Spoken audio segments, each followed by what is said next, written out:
Peraturannya kita boleh langsung nanya ya. Di sini boleh nanya langsung dengan cara mengangkat tangan atau raise hand, atau boleh juga mengetik pertanyaan di kolom chat.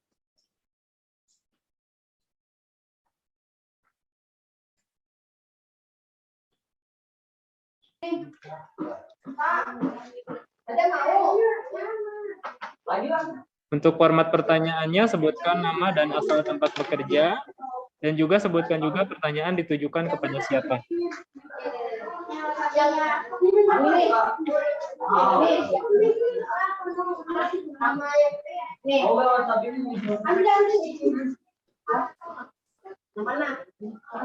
Ibu Sulis dari Rumah Sakit PMC ya? Ya, benar Mas Saib. Izin bertanya.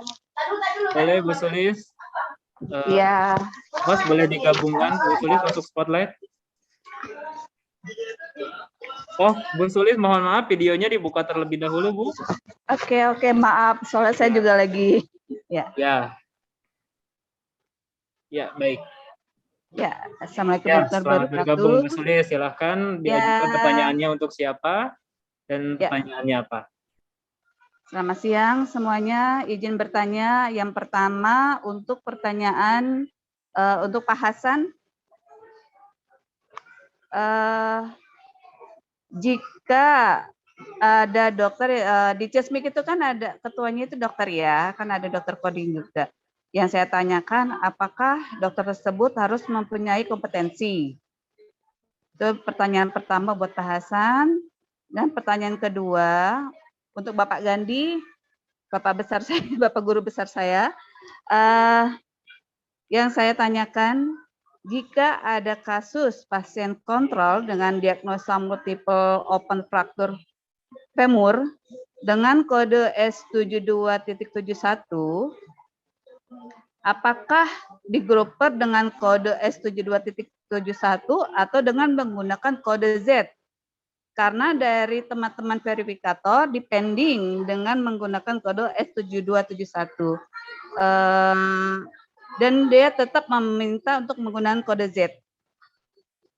Pertanyaan kedua untuk Bapak Gandhi lagi, jika bayi persalinan SC dengan kondisi sakit, tapi tidak dirawat di DICU, itu apakah kelas perawatan sesuai dengan hak kelas bayi tersebut atau dengan ketentuan dari BPJS dengan kelas 3. Itu aja Mas Aib, terima kasih. Assalamualaikum warahmatullahi wabarakatuh. Waalaikumsalam warahmatullahi wabarakatuh. Baik. Silakan Bapak Hasan atau Pak Gandhi yang mau menjawab terlebih dahulu. Izin sangat. Terima kasih kepada Bu Sulis, pertanyaan yang bagus karena ini merupakan banyak juga ya teman-teman mungkin di luar sana. Kalau kita berbicara kompetensi, ketika kita merujuk ke Permendikti ataupun perbedaan antara occupation sama profesi, di situ sudah jelas. Jadi memang kalau kompetensi di situ lebih mengarahkan memang ke ketersediaan atau kelayakan dari SDM tersebut menduduki suatu jabatannya. Jadi teman-teman di sini juga akan berbeda mungkin dari teknis nanti occupation bahwa misal kok ini diisi sama dokter. Jadi di sini sebenarnya untuk menjadi kepala itu tidak ada labeling. Labeling misal harus dokter, harus perawat, harus PMIK gitu ya. Ketika memang itu sudah kompetensi, kalau di ranah pimpinannya itu sudah sesuai. Kalau dibilang harus bisa, ya pasti yang namanya kepala itu harus bisa menguasai secara keseluruhan pekerjaannya. Itu mungkin Bu Sulis. Berarti harus mempunyai kompetensi ya Mas ya? Iya, tetap ya harus. Ya, tetap baik ya. nanti, ya. Berarti dia harus mengikuti hukum juga seperti itu. Kompetensi di sini tuh nanti bedakan sama ranah profesi Bu. Kalau profesi gitu ya tadi jadi makanya kalau di ranah kita melihat di dikti ataupun nanti di ranah regulasi kan ada yang namanya occupation ya. occupation, Ya. dan profesi. Kalau profesi pasti namanya kompetensi, baik nanti ditunjang dari segi pendidikan maupun ditunjang dari segi kompetensi, ada yang namanya uji kompetensi gitu ya. Ya, Nah, benar. kalau di sini nanti kan kalau kita merujuk lagi ke BNSP yang lebih tinggi, kalau memang sudah ada sertifikasi kompetensinya gitu ya. Kan nanti juga ada klaster-klaster di situ. Ada klaster KKNI, ada klasternya yang klaster gitu ya, sertifikasinya. Ada lagi yang okupasi. Nah, nanti di situ yang akan membedakannya, Bu. Kalau dari segi kemampuan atau dari segi keterampilan atau dari segi pengetahuan itu harus sama, harus bisa. Oke, terima kasih Mas Hasan. Sama-sama Bu Sulis. Pertanyaan berikutnya ditujukan kepada Pak Gandhi ya. Iya, benar Mas Saib. Ya, kami persilahkan Pak Gandhi untuk menjawab. Terima kasih Kang Aep. Makasih pertanyaan Mbak Sulis, sudah lama nih. Kayaknya pernah ketemu gitu. Masih baru-baru. Sudah lama nggak jumpa ya Pak ya. Nggak jumpa, masih sebelahnya belum jadi Islamic Center sebab. Baik, terima kasih, sehat-sehat Bu Sulis ya. Alhamdulillah sehat biru Bapak. apa gitu dulu. Baik, jadi gini Bu, pertanyaan yang pertama adalah saya juga bukan confirm itu kasusnya rawat inap atau rawat jalan. Kalau dia rawat inap, nggak ada istilah kode kontrol gitu ya. Kalau rawat inap ya penyakitnya, kode penyakitnya itulah sebagai DU. Tapi mungkin pertanyaannya Bu Sulis ini sebagai kontrolnya sebagai rawat jalan. Jadi sudah jelas Bu, di Permenkes juga sudah dijelaskan. Kalau kontrol itu ya menggunakan kode Z ya. Kalau kontrol itu kita menggunakan kode Z09 atau tergantung kontrolnya ya. Tapi kalau kontrol dengan penyakit yang sama dia menggunakan kode Z. Tapi nanti hati-hati juga nih Bu ya, Bu Sulis sekali lagi dengan Bu Sulis saya teman-teman yang lain juga. Karena di Permenkes 26 yang baru sudah mengatur tentang fragmentasi dan readmisi gitu ya. Ini hati-hatinya walaupun tidak ditanya oleh Bu Sulis, saya mengingatkan gitu ya. Kalau penyakit yang sama dengan tidak indikasi medis, kalau rawat inap itu 1 bulan, kalau rawat jalan itu 1 minggu. Nah, terkait dengan kontrol ini 7271 ya kontrol pelaku dia kontrolnya untuk apa ya? Kalau pasca dirawat kontrolnya untuk buka perban, maka gunakan kode Z buka perban atau luka dan sebagainya. Tapi kalau kontrol dengan penyakit yang sama, maka gunakan kode Z 09. Jadi itu pertama terkait dengan kode kontrol. Jadi penggunaannya kode Z. Nah ini yang menarik nih Bu Sulis nih ya, karena di Permenkes 26 juga sudah jelas banget nih ya, terkait dengan bayi seksyu, karena ada 2 nih bayi seksyu yang tidak diapa-apakan atau hanya dapat tidak sakit maka tidak bisa diklaim. Nah ini kalau pertanyaan Bu Sulis jelas bayi yang sakit. Jadi bayi yang sakit tadi seperti contoh di Permenkes 26 adalah bila dia seksio, misalnya ada hiperbilirubin atau penyakit lain, maka dia bisa diklaim. Nah tinggal diklaimnya hati-hati ruang perawatannya, kalau tidak di NICU atau tadi disebutkan dia di ruang rawat mana nih. Kalau ruang rawat yang mungkin di rumah sakit dikatakan non kelas gitu ya, atau apalah namanya bangsal atau segala macam, maka kemarin juga banyak waktu disosialisasikan di pertanyaannya seperti itu ke Pak Kayun. Waktu itu saya juga sama-sama dengan Pak Kayun gitu ya. Jadi kalau yang pertanyaannya dia bangsal atau yang masih ruang observasi apapun namanya gitu ya, tidak ruang kelas, maka dia masuk ke kelas 3 ya. Tetapi kalau dia ruang kelas, otomatis dia sesuai dengan haknya. Kalau dia sakit ya Bu, di luar itu clear walaupun tidak diatur di sini. Tapi memang hati-hati juga nih Bu. Ini kadang-kadang di kita kan kalau roaming in kan mestinya nggak sakit nggak ada di ruang rawat bersama sama ibunya. Itu yang pertanyaan kedua Bu. Jadi sangat tergantung dari di mana di ruang rawatnya. Misalnya kalau di kami di Perina itu ada ruang kelas 1, kelas 2 atau yang non kelas. Non kelas itu setara dengan mana? Kita mesti sebutkan di dalam SK-nya, walaupun teman-teman BPJS mau konfirmasi terkait verifikator biasanya mau konfirmasi terkait ini masuk kemana nih, gitu ya. Itu Bu Sulis, yang saya hanya menambahkan sedikit saja tadi pertanyaan Pak Hasan gitu, ini menarik ya Sulis pertanyaannya. Dokter boleh nggak coding gitu? Saya selalu gitu bilang, ya boleh-boleh aja dokter coding gitu ya. Tadi yang saya katakan tadi, saya pertanyaannya waktu oleh Pak Joti ya. Apa namanya, medical record boleh nggak, perekam medis boleh nggak nyuntik? Boleh-boleh saja, tapi yang punya kewenangan itu adalah bukan perekam medis gitu loh. Nah sama juga nih, dokter apalagi di tim Kesmik ya, apalagi saya nggak tahu tadi di awal saya sampaikan tuh di awal pertanyaannya. Ini hati-hati berbalik nih ininya gitu ya. Apa namanya, lebih-lebih yang sudah rekam medis sudah elektronis kan seperti di RSCM lah kan, yang menentukan kode diagnosisnya dokter itu sudah pasti ICD-nya ikut dengan penentuan diagnosis yang dibuat dokter. Nah, tetapi penentuan tepat atau tidaknya itu perekam medis, Bu. Makanya itu kompetensinya perekam medis. Itu sedikit dari saya, terima kasih. Mudah-mudahan menjawab. Silakan Pak Aib. Ya, baik, sangat jelas dan sangat detail ya, Bu Sulis. Ya, baiklah. Di sini di ruang chat ada pertanyaan ya.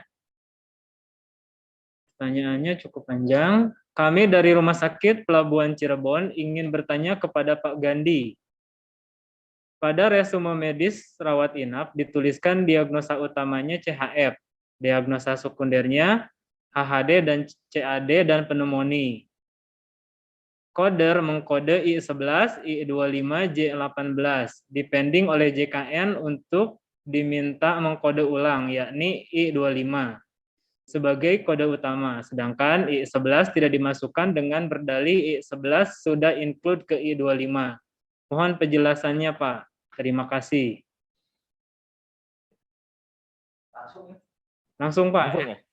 Ya. Dengan siapa nih? Sama-sama pelabuhan, dengan Army ya? Atas Ini, nama Army ya Handayani. Mbak, mudah-mudahan Army perempuan ya? Oh ya, Handayani, Army perempuan. Mbak Army jadi jelas nih ya, ini banyak banget case-nya sampai ke pusat sih ya, tapi ini jelas banget di ICD ya, mudah-mudahan saya nggak buka ICD-nya ya. Jadi jelas nih untuk kasus Mbak Army ini, diagnosa utamanya sudah jelas, kaidahnya I25 dengan I11, I11-nya tidak boleh jadi sekunder. I11-nya nggak boleh jadi utama. Jadi sudah jelas I25-nya jadi utama ya. Nah, kemudian I11 jadi sekunder. Mudah-mudahan saya bisa buka ini ya supaya clear ya ICD-nya. Bentar.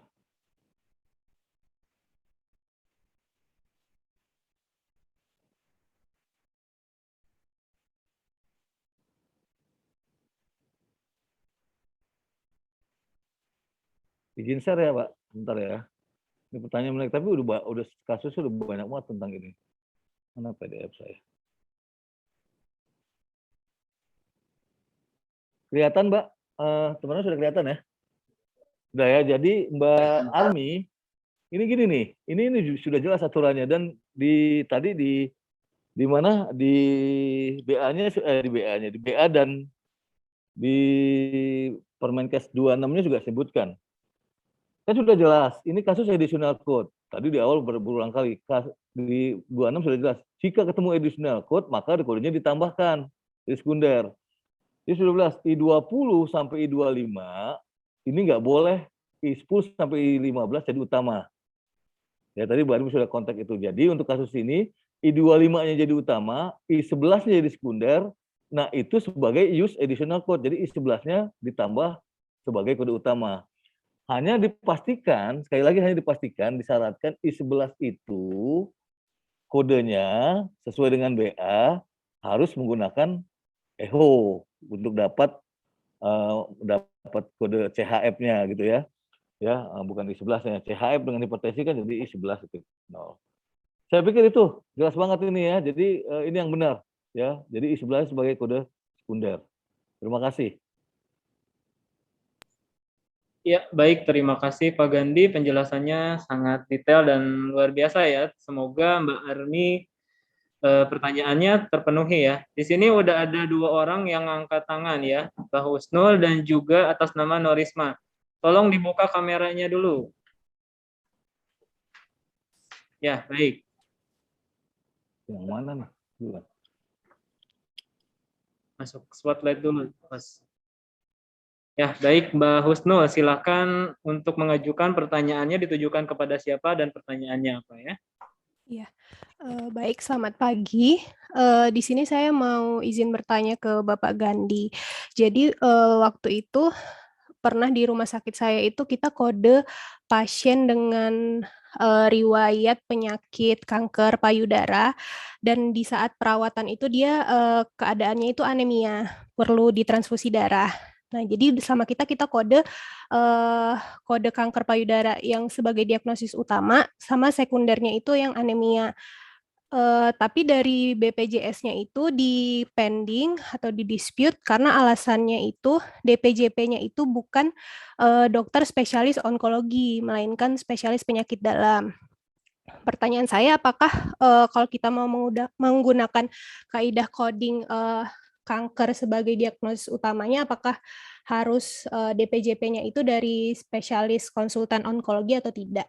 Yang kedua, ada tentang yang MB yang menjelaskan tentang, perawatan paliatif pada pasien. Itu ada ketentuan-ketentuan atau kriteria khusus nggak ya, Pak? Bagaimana pasien itu bisa dikategorikan sebagai, pasien paliatif atau tidak? Terima kasih.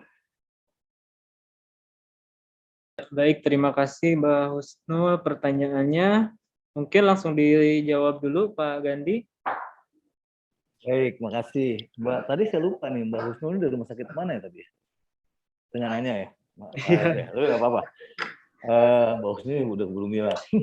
Husnul, jadi pertama, pertanyaannya baik sekali ya. Ini sudah jelas ya, kaidah ICD-nya sudah jelas, kaidah Permenkes 76-nya sudah jelas ya, bahwa ini kena hukum. Yang pertama pertanyaannya ya, kena hukum Deger Asteris ya. Nah, kena kaidah Deger Asteris ya. Kalau Deger Asteris, anemia pada kanker payudara ya, anemia pada kanker payudara, anemia pada apapun anemianya, begitu ketemu kanker maka kode anemianya adalah D63.0 ya, maksudnya ya. Dan teman-teman, D63.0 itu dia ternyata asteris. Nah, kita balik ke aturannya, asteris tidak boleh jadi kode utama. Selesai nih ya, maka yang jadi kode utamanya adalah kankernya. Nah, ini kembali nih, kenapa di pending? Nggak ada alasan lagi pending. Ini bukan masalah kewenangan. Memang iya, kalau merawat kasus-kasus kanker, ya itu memang ada kasus kewenangannya Mbak Husnul. Itu diatur tuh rumah sakit mana aja, kalau mau kemoterapi, kalau penanganan kanker, itu jelas. Tapi rumah sakit Mbak Husnul ini, namanya Husnul ya, Mbak Husnul lah ya. Mbak Husnul ini, rumah sakitnya adalah merawatnya bukan kankernya. Dia merawatnya datang ke rumah sakit, kasusnya adalah anemianya. Jadi mungkin tata laksananya dia transfusi sudah pasti kan. Dia tidak merawat CA payudaranya, CA mamanya. Nah, ini nggak ada urusannya sama kewenangan, gitu ya. Nah, paliatif ini dia datang ke rumah sakit Mbak Husnul, pasien tersebut hanya anemia lagi kankernya. Jadi dia fokus rawatnya lah anemia. Kebetulan kodenya, nah ini kaidah codingnya nih.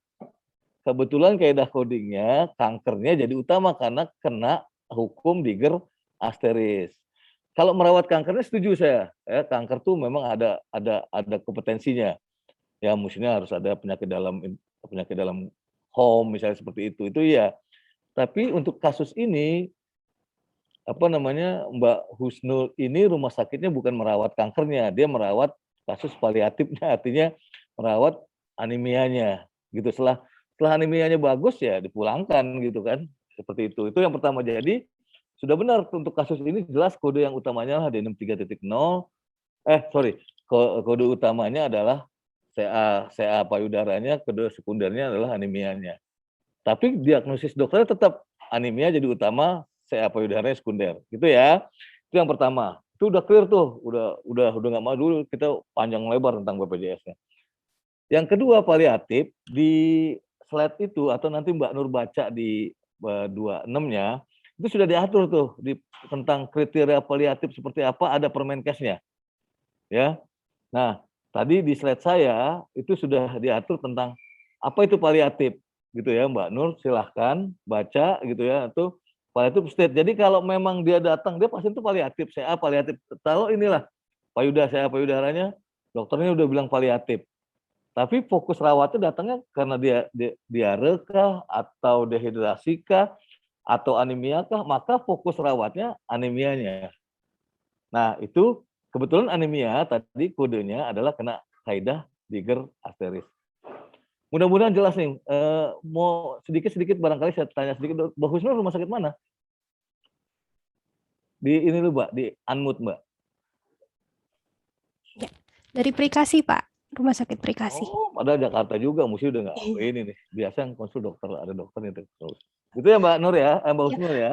Pak, saya mau mastiin lagi, berarti saya tetap bisa coding dengan ketentuan kanker dulu yang utama, terus baru anemia ya? Iya.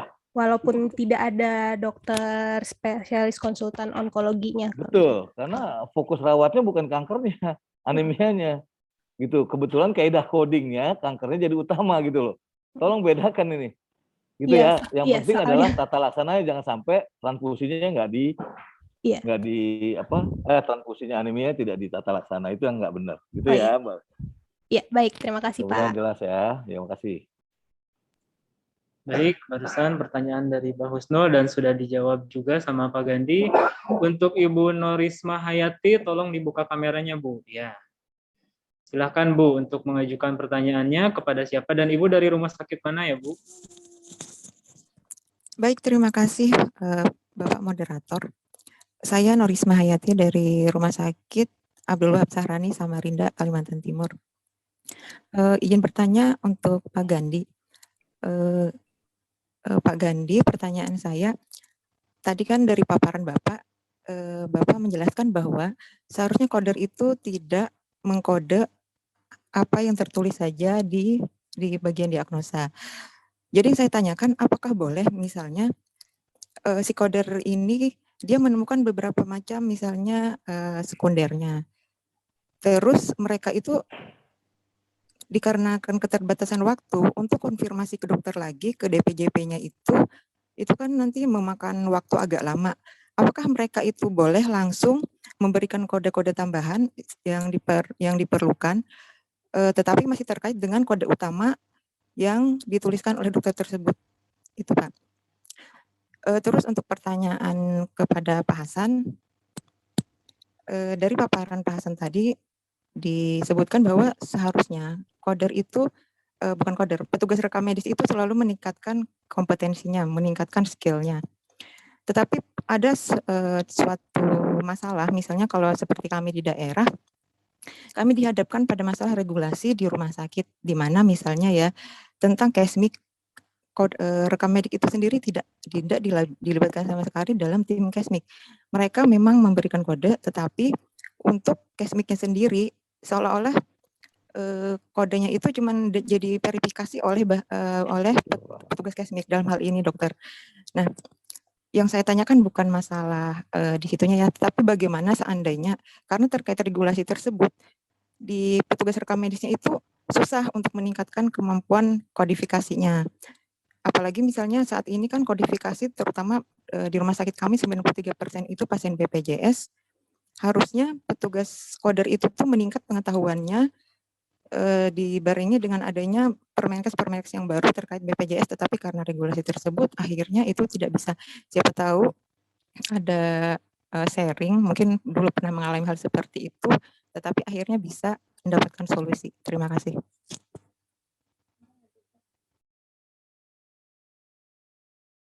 Baik, terima kasih Ibu Norisma pertanyaannya. Mungkin akan dicoba dijawab sama Pak Hasan dulu.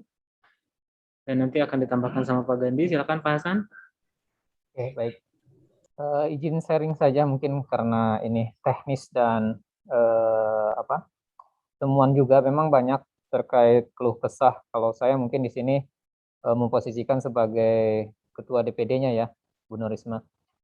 Kalau kita peningkatan kompetensi khususnya mungkin anggota kita yang sudah bekerja, memang nih banyak regulasi dan komunikasi yang harus dilakukan, terutama mungkin pengurus-pengurus di daerahnya.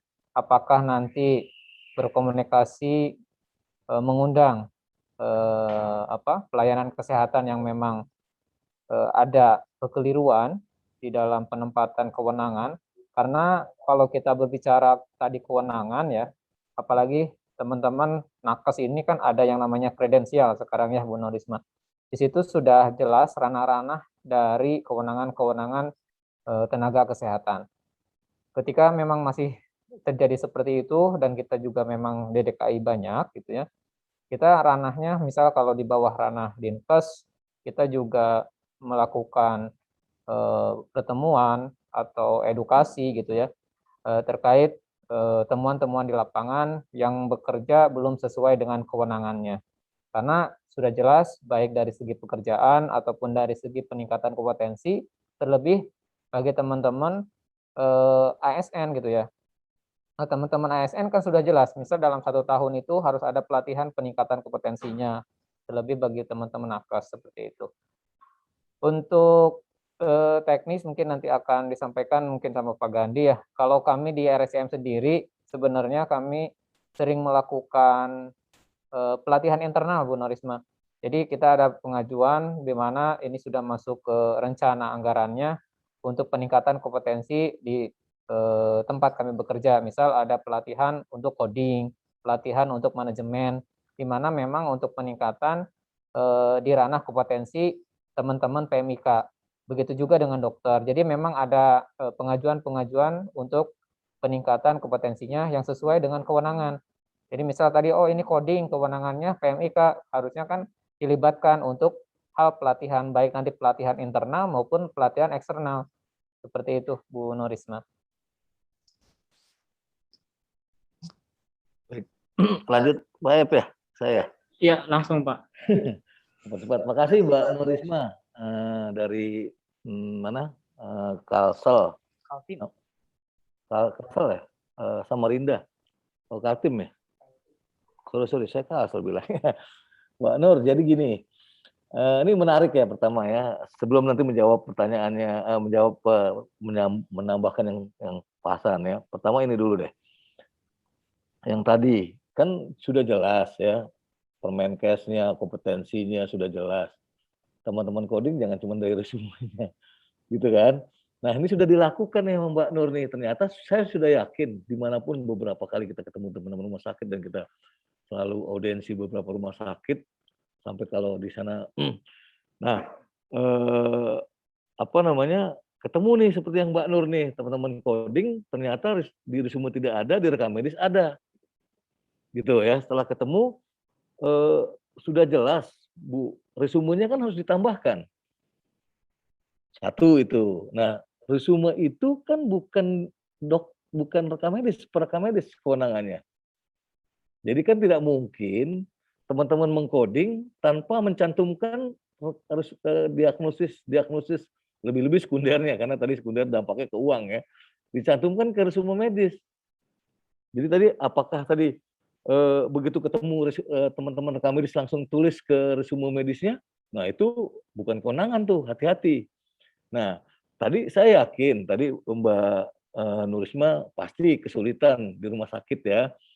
Kalau udah ketemu nyarinya susah nih dokternya, apalagi Abdul Wahab misalnya penyakit dalamnya dokternya pasiennya banyak gitu, nyarinya susah bukan 2 hari. Nah seperti apa? Nah tadi sudah menyinggung nih tim Kesmik nih. Di tim Kesmik itu ada verifikator internal, makanya kekuatan tim Kesmik ada verifikator internal tuh ada dokter di situ. Beri kewenangan dia, Bu Nur, beri kewenangan kalau di kami verifikator internal ada dokter umum ada 28 orang, diberi kewenangan begitu coder menemukan, begitu kita lagi coding kita buka rekam medisnya, wah ini ada gizi buruk di catatan pelanjutan ada, di ahli gizinya ada, kok resume medisnya nggak ada, kasih tuh ke dokternya. Dok, ini jelas dia, jadi tetap tanggung jawabnya ada di dokter Bu Nur. Tapi kalau suruh nyari ininya, itu pasti saya yakin seperti Mbak Nur Risma kesulitan nih, ya. Itu yang jawaban yang terkait dengan saya. Jadi nggak bisa tuh kita langsung menambahkan kodenya tanpa mencantumkan penyakitnya itu di resume. Yang mencantumkan itu adalah bukan perekam medis. Nanti kalau ada apa-apa, lagi-lagi soal kewenangan. Itu ya Mbak Nur. Nah, yang terkait dengan tadi Pak Hasan Kesmik sudah jelas nih.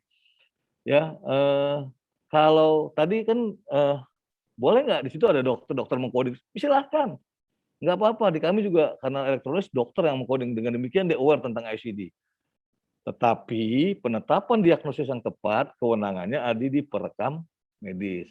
Makanya di tim Kesmik itu tadi saya kurang menyinggung sedikit, tapi saya nangkap pertanyaannya. Di tim Kesmik itu harus melibatkan coder. Jangan codernya ini ada beberapa rumah sakit yang saya kritisi kencang banget nih ya. Jangan rumah sakit tuh tim Kesmiknya coder sama-sama perekam medis, tapi dia berbeda codingnya, codernya dengan yang ada di coder rekam medis. Saya yakin itu akan jadi masalah. Saya yakin coding-coding yang direkam medis akan berbeda dengan coding-coding klaim. Untuk itu sama tuh orang coder di rekam medis atau coder di Kesmik, dia juga orangnya, ya. Karena nanti kompetensinya segala macamnya seperti Pak Hasan nanti kita yang urus seperti itu. Sementara itu yang bisa saya sampaikan. Terima kasih. Baik, terima kasih Pak Gandhi dan juga Pak Hasan, penjelasan yang sangat luar biasa.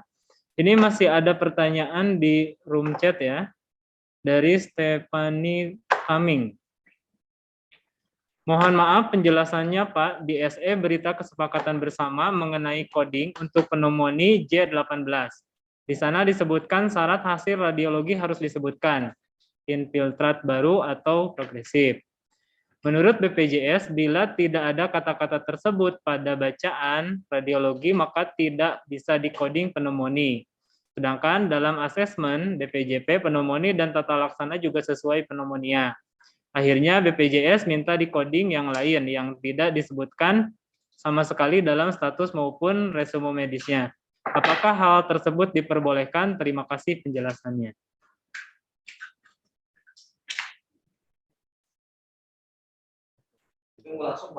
Ya, Pak Lang. Ya, siapa tadi ini? Mbak Stephanie ini jelas banget jawabannya ya. Kasih tahu tuh di rumah sakitnya. Jadi ini kan SK Menkes ya tentang pneumonia. Nggak berapa gitu, saya apa itu jelas di BA-nya ada di berita acara juga ada jelas ya. SK-nya bunyinya segitu. Bunyinya adalah satu pneumonia itu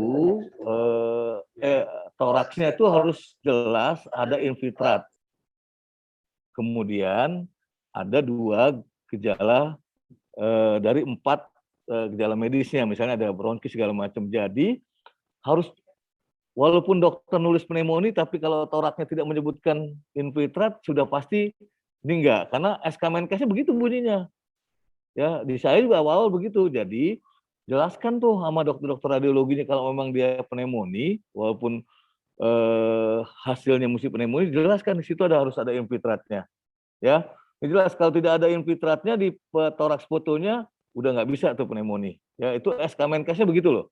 Ya, SK Menkes itu dibuat oleh profesi dan ahli lainnya, PDPI dan penyakit dalam. Itu yang Mbak Stephanie ya. Jadi nggak tegas banget nih. Jadi kalau tidak, walaupun asesmennya klinisnya pneumonia, kalau toraknya tidak nampak, itu syaratnya torak dulu. Gitu ya, makasih. Ya, baik, terima kasih Pak Gandhi atas penjelasannya. Di sini ada pertanyaan ditujukan kepada Bapak Yoga Utomo dari INRI, PMIK dari Mitra Kemayoran. Pertanyaannya, izin bertanya untuk Bapak Yoga terkait penarikan laporan di e-claim. Sudah sesuai instruksi Bapak, setelah kita klik, tampilkan tidak muncul. Diulang kembali karena takutnya ada langkah yang terlewat. Baik, silakan Pak Yoga untuk langsung menjawab atau mungkin akan simulasi ya, mempraktekkan cara-cara untuk narik e-claim-nya seperti apa agar ya nggak cuma Mbak Indri ya, Mbak Indri mewakili PMIK yang lain ataupun koder yang lain untuk menanyakan ini kepada Pak Yoga. Waktu dan tempat kami persilahkan untuk Pak Yoga. Baik, terima kasih kepada Pak Moderator. Izin, sebenarnya ini kita akan simulasikan, gitu ya. Teman-teman, kita akan simulasikan terkait materi workshop ini. Jadi, teman-teman kita dari mulai menarik data yang tadi sudah saya sampaikan, sampai dengan mengolah data, sampai dengan istilahnya rekomendasi. Apa yang kita rekomendasikan dari hasil analisa kita, seperti itu. Izin saya share screen kembali. Nah, atau nah berikut ini saya coba dari luar rumah sakit. Jadi intinya kalau yang tadi sudah diberikan oleh panitia gitu ya, oleh panitia kepada teman-teman atau peserta workshop kali ini adalah data yang sudah dummy ataupun sudah dimanipulasi sedemikian rupa gitu ya. Tetapi kalau Bapak Ibu dan teman-teman gitu ya mau mencoba langsung itu bisa. Nah, ini kebetulan saya dari websitenya yang di luar rumah sakit. Nanti Bapak Ibu juga bisa ini nih bisa login sebenarnya, tetapi harus tahu nih username-nya itu adalah rumah sakit Bapak Ibu sendiri. Nah, loginnya ini yang biasanya itu yang memegang itu salah satu ataupun beberapa orang yang benar-benar biasanya terjun langsung terkait penggunaan data center klaim JKN ini. Gitu, saya coba.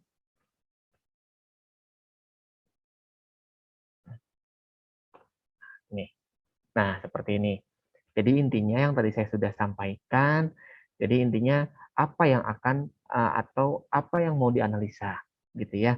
Apakah mulai dari jenis rawatnya semuanya atau hanya rawat inap saja gitu. Terus untuk periodenya ini kita yang akan dianalisa tuh periode mana, ataukah misalkan mau 1 tahun ya monggo gitu ya, mau 1 bulan juga silahkan sesuai dengan tujuan dari analisa itu sendiri gitu ya. Misalkan saya mau nyoba 1 bulan dulu gitu. 1 bulan dulu berarti dari bulan 1 Agustus sampai dengan pulangnya tanggal 30 Agustus, 31. Nah, ini kan berarti kan 1 bulan ya. 1 bulan dari tanggal dia 1 sampai dengan tanggal 31 Agustus ini waktu pulang ya, bukan pasien admission ataupun pasien itu masuk. Jadi intinya pasien-pasien yang pulang dari tanggal 1 Agustus sampai dengan tanggal 31 Agustus itu akan ketarik ke kita gitu. Akan ketarik dari ataupun akan ketarik ke TXT yang akan kita unduh seperti itu. Lalu selanjutnya ini ada 2, ada 1. Selanjutnya ini kira-kira Bapak Ibu ataupun teman-teman mau mengarah yang kemana nih kelas rawatnya, atau hanya kelas 1K, kelas 2K, kelas 3, atau semua kelas seperti itu. Terus metode pembayaran mau seperti apa? Mau JKNK atau jam kesedaka atau semuanya? Kita coba semuanya dulu ya. Lalu kalau ada dengan COB atau cost of benefit itu kita mau mengarah ke mana nih? Misalkan mau Mandiri in-house aja atau semuanya? Kita coba pakai dulu semuanya. Lalu, nah mungkin yang tadi Ibu Indri sampaikan di sininya nih yang salah. Waktu groupingnya. Nah, saya bilang ketika login di awal, pasti waktu groupingnya ini otomatis tanggal hari ini. Ya, tanggal 25 September 2021. Gitu ya. Nah, ini harus disesuaikan dengan tanggal periode waktu pulang di awal, yang ini tanggal 1. Gitu ya. Jangan sampai berarti kalau misalkan waktu pulangnya tanggal 1 sampai tanggal 31, jadi pemikiran gini, ini adalah pasien yang pulang tanggal segini ya, tanggal 1 sampai tanggal 31. Tetapi waktu grouping ini waktu pengerjaan. Waktu pengerjaan dari Bapak Ibu ataupun teman-teman di e-claim-nya. Sampai e-claim itu terkirim statusnya. Nah, itu yang masuk ke dalam data TXT ke Kementerian Kesehatan maupun di data di rumah sakit Bapak Ibu gitu ya. Kalau misalkan belum terkirim statusnya, itu belum ada ataupun belum ketarik ke data TXT klaim itu sendiri. Kayak tadi, kayak kalau di RSCM itu sampai dengan final saja gitu ya. Tetapi kalau misalkan sudah terkirim, otomatis nanti akan masuk ke data TXT claim yang akan ditarik seperti itu. Jadi kita coba nih ya, kita coba dengan tanggal segini juga nih, kita coba nih, apakah ada? Tuh kan kosong ya. Nah ini intinya memang tidak ada pengerjaan ataupun tidak ada waktu teman-teman coder ataupun klaim yang mengerjakan di hari ini, gitu ya. Di hari ini di tanggal 25 dari jam 00 sampai jam 23 nanti itu tidak ada pakai 0. Ketika innya dimundurkan sesuai dengan tanggal awal pasien pulang sesuai dengan yang ininya, itu insya Allah ada, gitu ya. Tetapi ininya biarkan saja sampai dengan hari ini, tinggal tampilkan. Nah, ini dia datanya ketemu ya. Jadi intinya waktu groupingnya harus diubah sesuai dengan waktu pulang periode awalnya. Seperti itu. Makanya akan tampil seperti ini. Setelah tampil nih akan muncul nih berapa banyak nih misalkan. Ini tanggal 1 kita mengklaim 55 pasien seperti itu. Tanggal 2 802 klaim seperti itu, dan total tarifnya juga ada nih Bapak Ibu dan teman-teman. Di sini lebih jelas. Tetapi kalau ini kan hanya seperti ini ya. Kita tidak tahu diagnosanya atau dia minus atau plusnya kan kurang tahu di sini ya. Tetapi walaupun ini kita bisa unduh gitu ya, di web ini hanya bisa ngelihat tanggal 1 55 klaim gitu ya. Bisa sih diklik ini, tetapi hanya sepintas seperti ini aja gitu ya. Hanya sepintas, kita tidak bisa olah sebenarnya. Kita bisa olahnya yang tadi. Ini kita pilih yang unencrypted, lalu kita klik unduh. Sesuai dengan tempat Bapak Ibu bekerja gitu ya. Nah, ini lumayan besar 8,1. Intinya sampai di sini Ibu Indri kira-kira. Kira-kira sudah dicoba lagi Ibu Indri? Sudah bisa?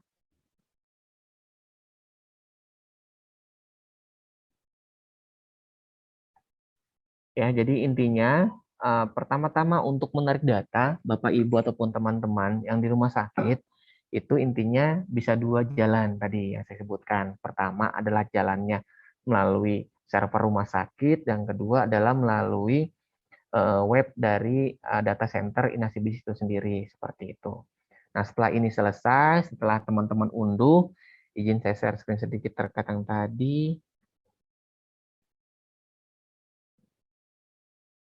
Kalau tidak ada pertanyaan, saya lanjutkan sedikit ya.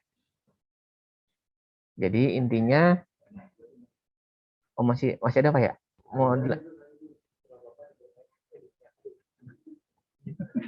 Nah, jadi intinya Bapak Ibu yang tadi sudah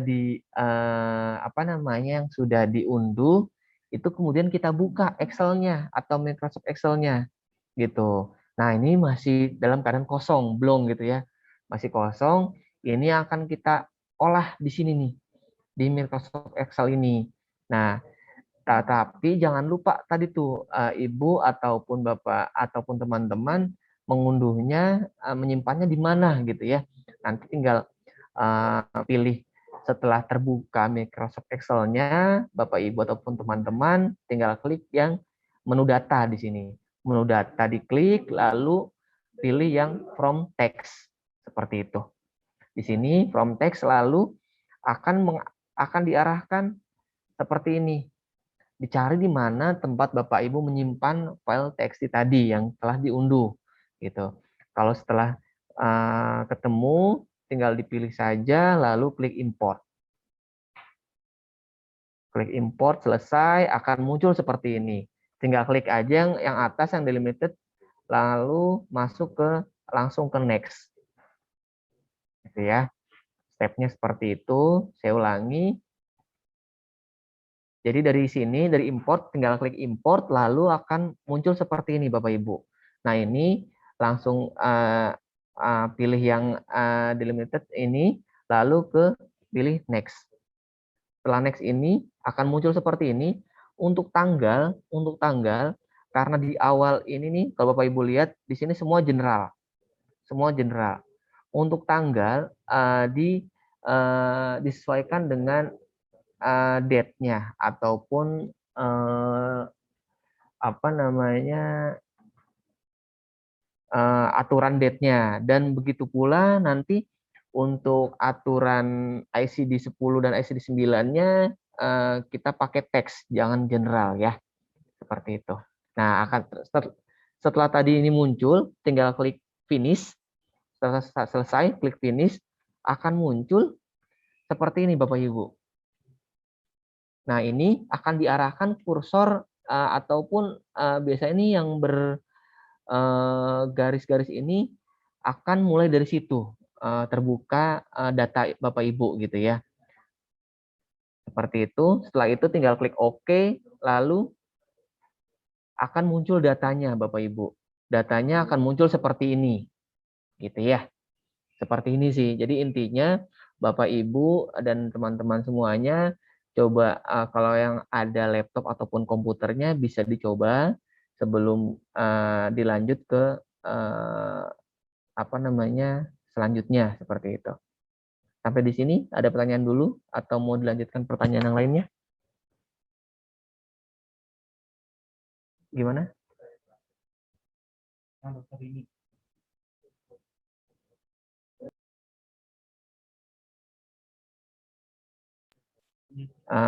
Oke, dilanjut saja ya. Jadi intinya Bapak Ibu, jika misalkan memang mengikuti, kita coba ya bareng-bareng ya.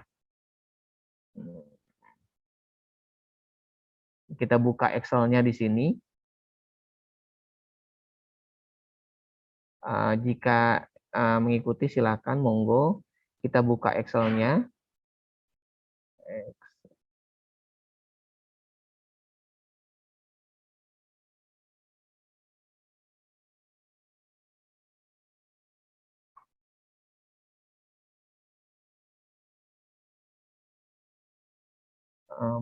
Bapak moderator, saya masih ada waktu berapa menit lagi?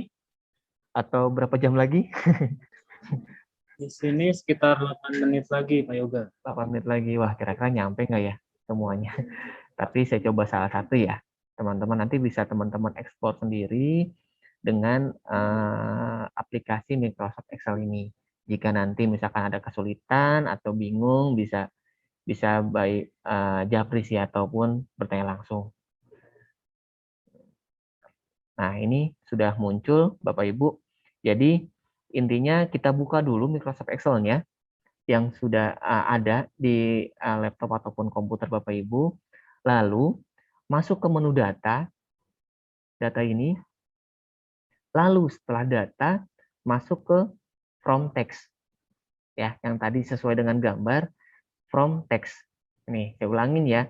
Setelah Bapak Ibu di awal membuka Microsoft Excel, pastikan otomatis seperti ini menunya ya.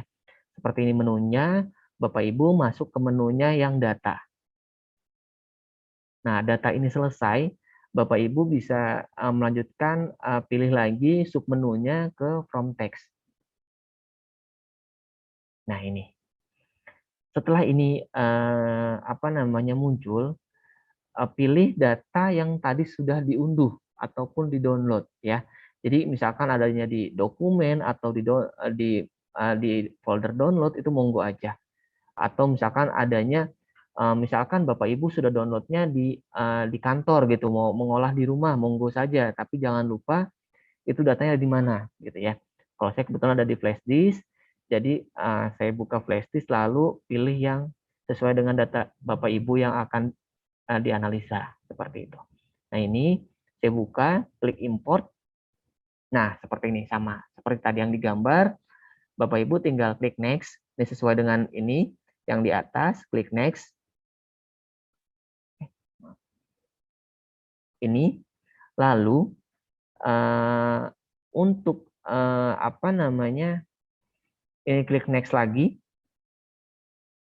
Nah, untuk ininya data preview-nya, untuk tanggalnya ini klik tanggal di kolom tanggal, klik kiri saja, general ini diganti format date. Begitu pula untuk yang discharge ataupun tanggal pulang. Nah, lalu yang kedua yang akan dirubah adalah pada kolom diagnosa list. Diag list nih. Ini kita rubah menjadi teks. Begitu pula untuk yang prosedur listnya. Kita rubah menjadi teks. Setelah ini dirubah, 4 tadi kolom dirubah, Bapak Ibu tinggal klik finish saja. Ketika Bapak Ibu klik finish, akan ada muncul lanjutan, import datanya. Ini mau importnya di mana nih tempatnya? Kalau ini nanti ketika klik OK, berarti Bapak Ibu dari sini nih mulai datanya. Tetapi kan kita maunya dari atas gitu ya. Jadi ininya tinggal klik di atas, seperti ini, baru klik OK. Nah, seperti ini. Inilah data yang akan kita olah Bapak Ibu sebenarnya. Ini data dari TXT klaim JKN dari Inasi Bijis. Kalau misalkan teman-teman atau Bapak Ibu buka dari Microsoft Notepad itu bacaannya belum bisa terbaca secara jelas, sekarang sudah secara jelas banget gitu ya. Dari mulai kolom admission date-nya sudah per kolom, terus juga tanggal keluarnya sudah per kolom, semuanya sudah per kolom gitu. Lalu setelah ini per kolom, yang kita lanjutkan adalah tadi, nah ini nih, kalau Bapak Ibu lihat ke kiri, lihat ke kanan, semuanya itu semua datanya banyak sekali. Jadi kira-kira apa yang ingin dianalisa. Jadi ketika yang akan dianalisa itu yang benar-benar kita fokuskan. Kalau misalkan tadi saya bilang ya, kalau ada satu kolom itu yang datanya ataupun nilainya sama, itu bisa kita delete sebenarnya atau kita hapus. Karena itu tidak menjadi bagian sebagai analisa. Misalkan kayak ini nih, kode RS dan kelas RS itu sama-sama kodenya. Kalau ini kan kode RS sama 317 sekian sampai bawah itu sama. Begitu pula juga kelas RS itu sama gitu ya. Jadi kalau yang homogen itu bisa kita hapus ya. Nah, ini juga sama nih kode tarif RSX semua gitu ya. Dan tergantung nih kalau misalkan RCM semua ke bawah. Seperti itu. Lalu yang langkah selanjutnya adalah yang akan kita coba telaah di sini adalah total tagihan dan tarif rumah sakit. Itu gimana kita dapatnya? Itu kita dapatnya dari kolomnya kolom total tarif dan tarif RS gitu ya. Sebelumnya kita bekukan dulu ininya biar tidak jatuh ke bawah. Kita bekukan ini di freeze gitu ya. Nah, kok freeze di sini.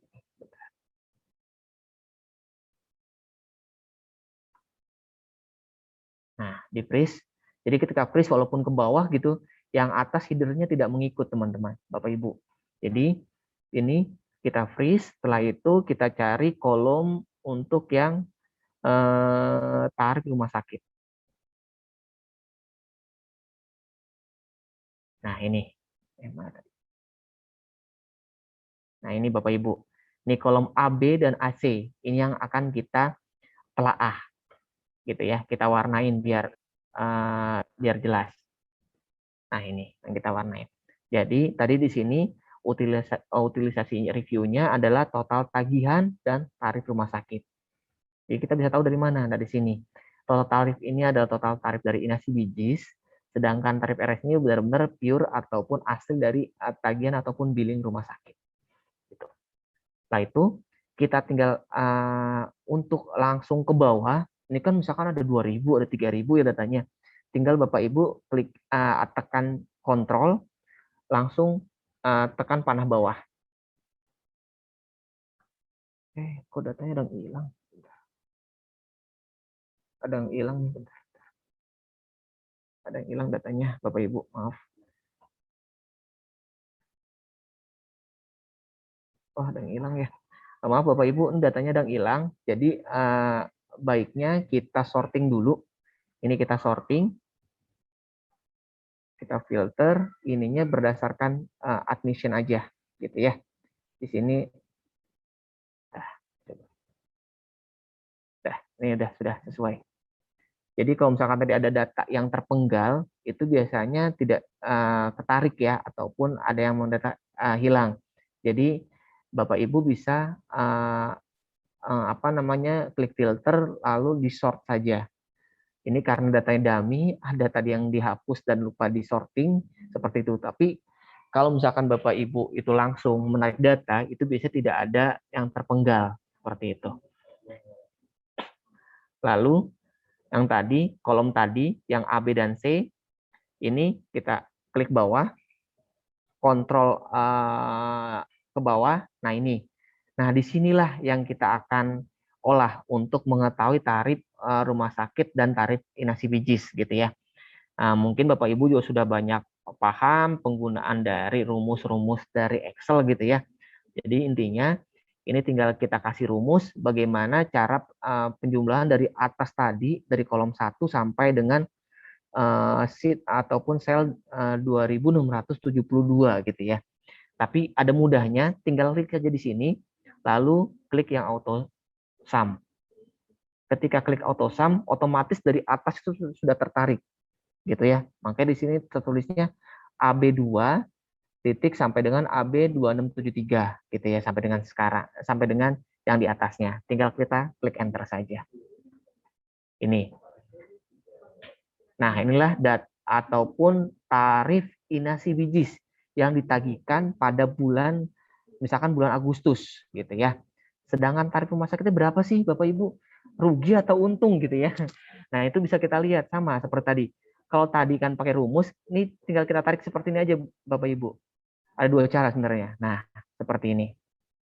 Tinggal kita lebarkan. Nah, atau cara pertama tinggal tarik data, tinggal tarik doang, tarik geser kiri terus tahan geser gitu ya. Itu yang mudahnya. Tapi kalau misalkan mau yang kayak tadi juga bisa Bapak Ibu. Jadi intinya simpen kursornya di sini, tinggal klik auto sum saja, sama kan datanya. Nah ini adalah data ataupun jumlah total dari penagihan klaim ke BPJS, dan ini adalah real dari tarif rumah sakit itu sendiri.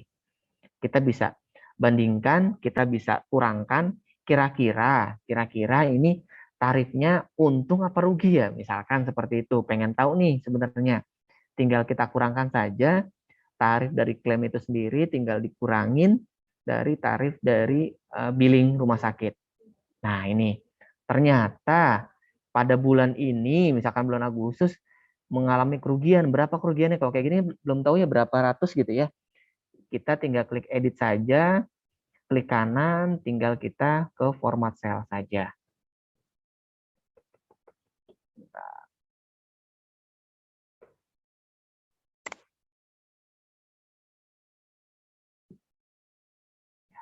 Nah, ini di sini Bapak Ibu tinggal format cell saja, disesuaikan dengan format dari itu apa. Misalkan itu karena itu menyangkut uang atau bilangan uang, kita pakai yang kolom rupiah gitu ya.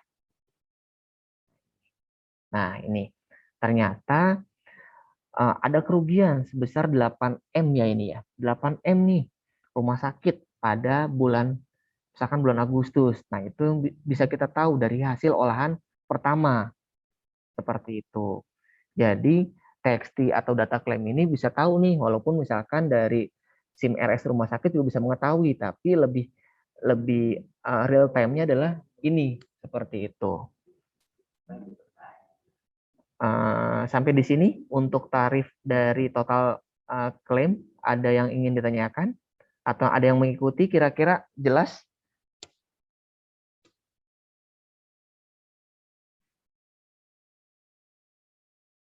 Kalau misalkan jelas, saya lanjutkan salah satu lagi ya. Sebenarnya masih ada banyak, atau kira-kira waktunya bagaimana Pak Aib, Bapak Moderator? Habis ya.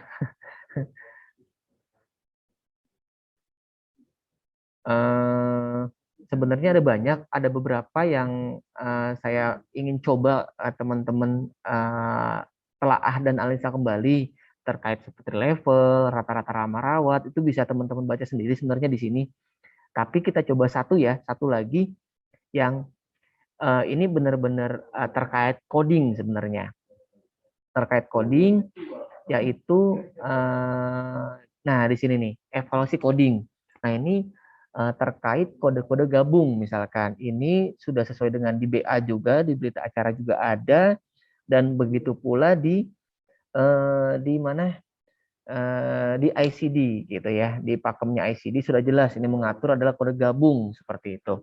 Kita coba satu, yaitu kode dari TB paru dengan pneumonia. Kalau misalkan dijelaskan di ICD 10 gitu ya, di volume 3, itu jelas tuh TB paru dengan pneumonia adalah kode gabung, ataupun pneumonia adalah include ke TB paru ketika dua-duanya ketemu seperti itu. Jadi Bapak Ibu terkait evaluasi coding ini, Bapak Ibu bisa mencoba seperti apa cobanya atau bagaimana cara mengevaluasinya. Bapak Ibu masuk lagi ke menu yang tadi seperti ini. Ini ya.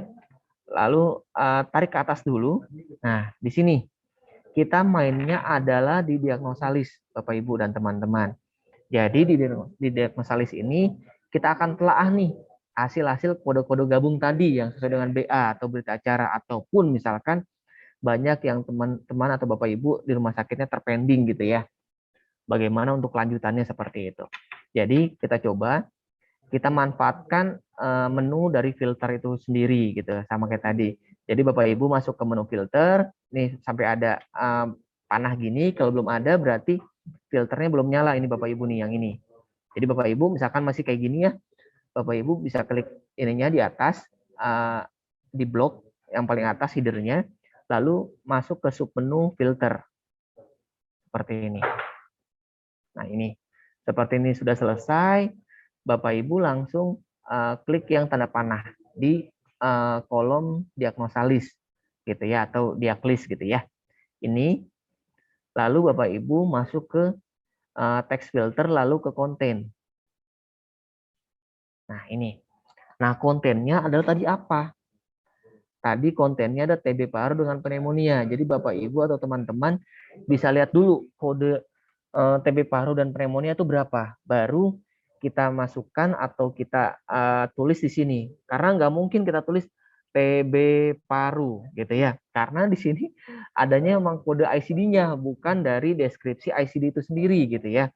Jadi Bapak Ibu nanti disesuaikan dengan kode yang apa yang akan ditelaah atau dianalisa. Misalkan TB paru A16 gitu ya. A16.2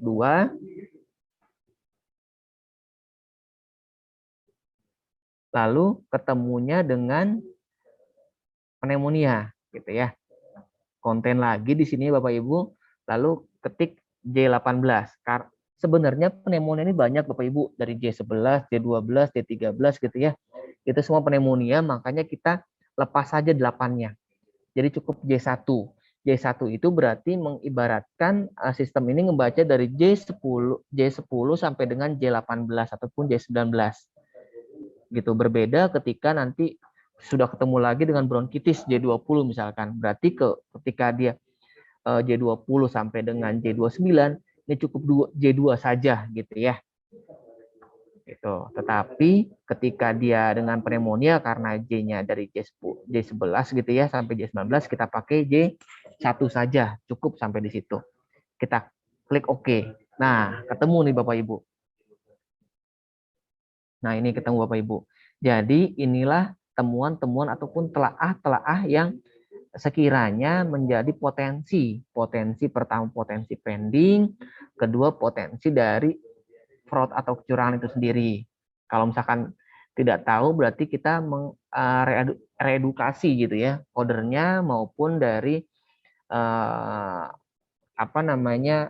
entry dari klaim itu sendiri. Jadi ketika ketemu A16.2 dengan J18 ini tidak boleh nih di kode double seperti itu. Jadi ini yang kita rekomendasikan untuk kita rubah ataupun kita ganti menjadi kodenya gabung seperti itu.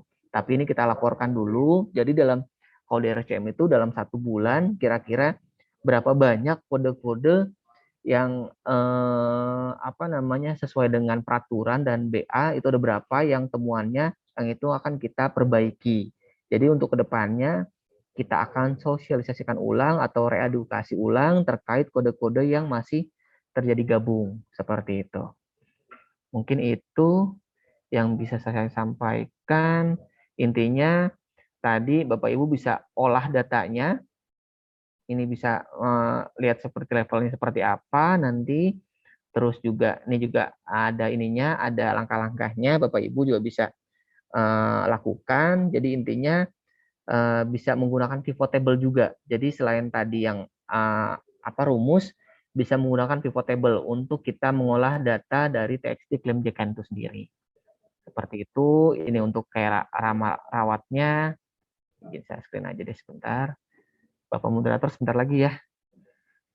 Ya, jadi ini intinya kayak rata-rata rama rawatnya kita pakai pivot table-nya gitu ya. Jadi ketika dia kelas 1 berapa, loss-nya kelas 2 berapa, kelas 3 berapa gitu ya.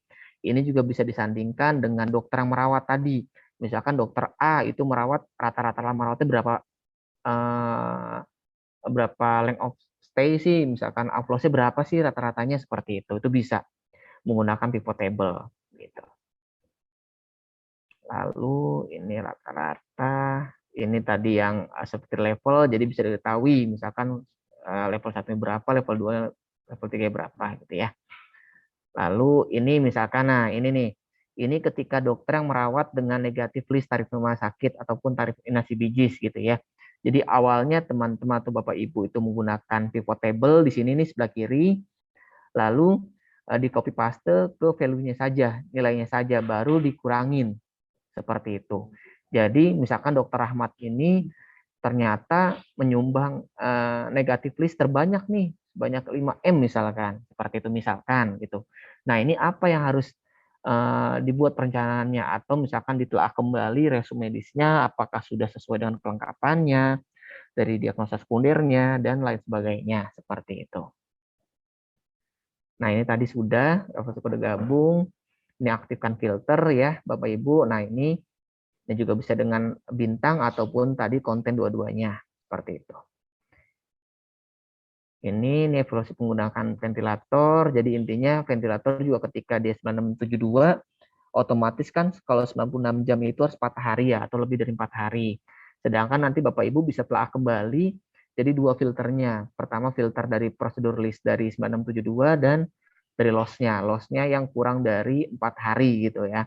Ketika loss-nya kurang dari 4 hari, itu terindikasi atau ada kesalahan kode ataupun indikasi potensi fraud gitu ya.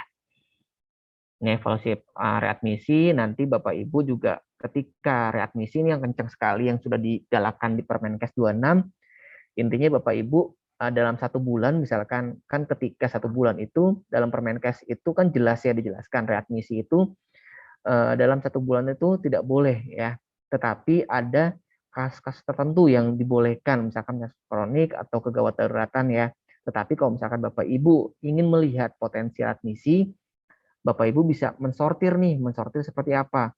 Pertama, mensortirnya dari kolom by nama, ataupun kalau ini kan saya sudah modifikasi ya, sebenarnya bukan by nama, tapi by nomor RM. Seperti itu ya. Nanti by nomor RM, Ibu masuk ke menu ya, ataupun submenunya adalah kondisi format kondisi gitu ya. Lalu masuk ke highlight cell rules-nya. Seperti itu. Lalu setelah itu masuk ke duplicate. Jadi nanti di Excel ini akan melihat nih nomor-nomor RM yang kunjungannya dalam 1 bulan itu sama beberapa kali gitu ya. Itu bisa kelihatan. Dari situ nanti Ibu telaah ataupun tim anti fraud akan telaah dari diagnosa utamanya, dari resumnya itu apakah potensi readmisi atau tidak, seperti itu.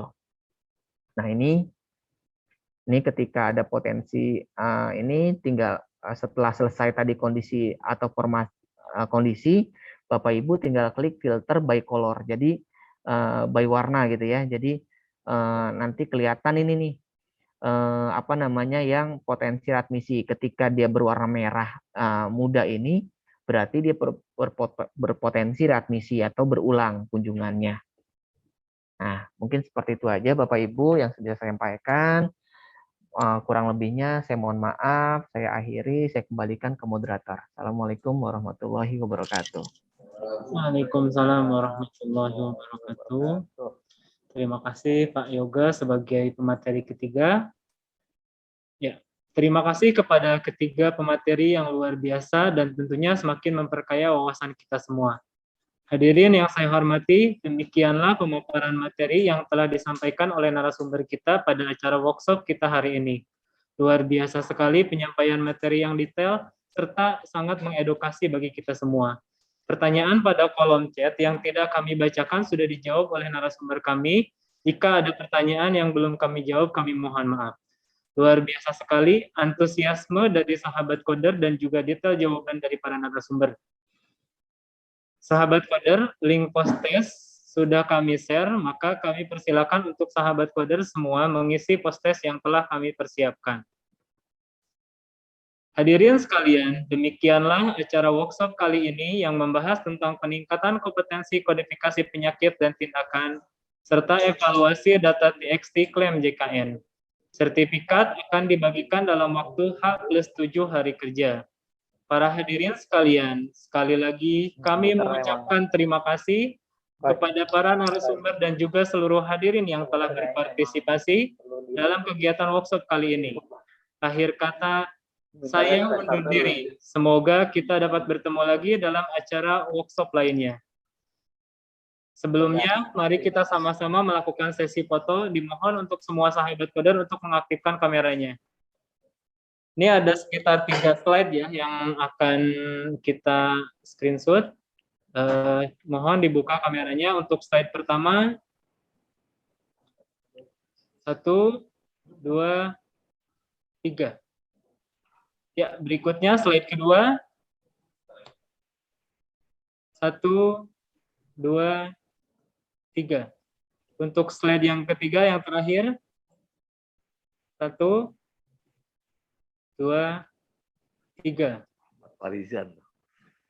Kita tutup acara workshop ini dengan mengucapkan hamdalah secara bersama-sama. Alhamdulillah. Terima kasih. Wabillahi taufiq wal hidayah. Wassalamualaikum warahmatullahi wabarakatuh. Waalaikumsalam warahmatullahi wabarakatuh. Teman-teman, Terima kasih Pak Gandhi. Terima kasih. Ya, sehat ya. Amin. Terima kasih semuanya para peserta. Terima kasih. Izin.